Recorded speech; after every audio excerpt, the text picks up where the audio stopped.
Welcome to another video. Today I'm gonna do something different.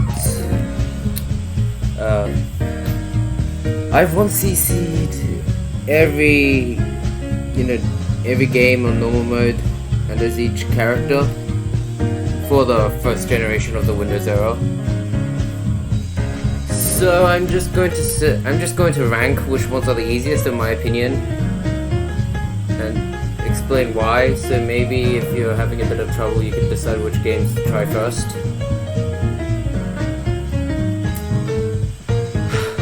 I honestly have no idea what I'm doing with this. Anyways, I'll name the game and then say what is good about it and what is not, and then list out the short types that would be the most effective at beating the game. Okay, so number 4, we have Phantasmagoria or Flower View. This game is very different from the other games because it uses the Phantasmagoria, formula instead of the regular shoot 'em up ones. The positives of this game is that you are able to take multiple hits before losing a life. There's not that much bullets, except for at the very end. And after losing the life, the AA will start to go easy on you. However, the negatives for this game are that the bullets are fired at random, and the AI can just go around dodging a lot of things easily until you lose a life. They really need to make the AI slightly more balanced, but it doesn't matter. For the recommended shot types, I recommend Aya because she's super fast and she'll be able to get the spirits easily. In normal bullet hell games like this, you're supposed to go slowly, but in this one you actually have to use speed so you can actually focus on defeating the enemies before they can shoot at you, and get all the spirits so you can attack the opposing side. Another recommendation is that if you don't want to go fast, you can use medicine because her attacks will slow down the enemy. For number 3, I have put down Imperishable Knights. The positives of this game is that it adds the spell practice option, there's a larger opening for death bombing, a generous amount of bombs given in the game, and it has the ability to increase the lives that you get. But then again, that perk is shared with all the Generation 1 Windows games. The negatives for this game, I don't really know much other than the fact that the boss patterns are more complicated than the previous 2 games. The shot types I recommend for this game is Reimu and Yukari for their homing shots, the targeting Shinkigami, and they also have the longest death bomb opening of the whole game, and they have a smaller hitbox. The other shot type you can choose is Sakuya and Remilia because they have a larger range, and the placeable familiar is also really handy. The extra bombs that you get upon death, as long as you have an extra bomb left, is also helpful. And their bombs have a large range. For number 2, I have put down Inbuilt Events of the Scarlet Devil. The positives for this game are the fair patterns and they're really easy to learn.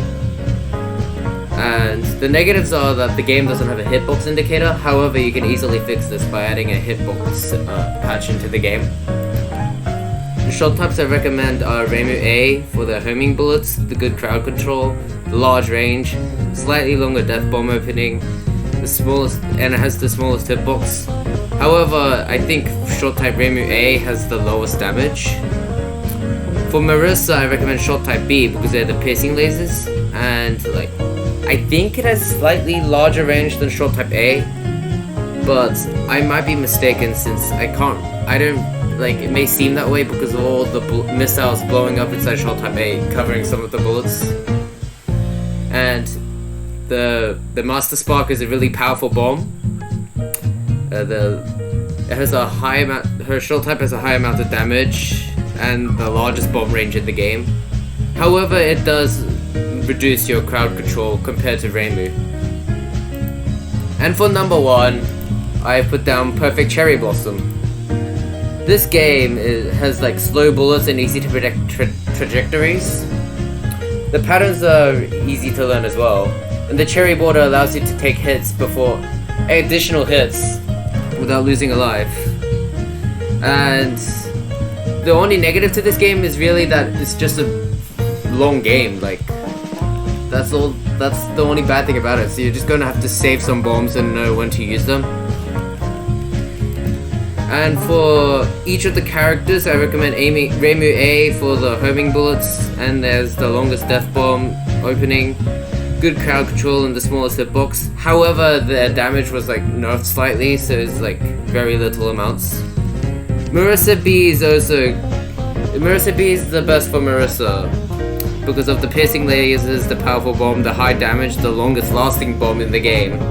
However, you only get a lowest amount of bombs out of all the characters.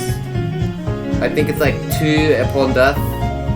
Meanwhile, Reimu gets 3 and Sakura gets 4. Yeah, that's right.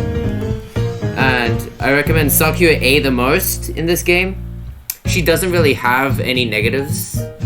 After all, she has a very large range, but she can also focus to have powerful aimed bullets. She gets the most amount of bombs upon death, and her bombs have the largest range of the unfocused one just covering the whole screen, and the focused one homing on enemies. Well, that was the end. Thank you for watching the short video, and I'll see you guys next time. Bye.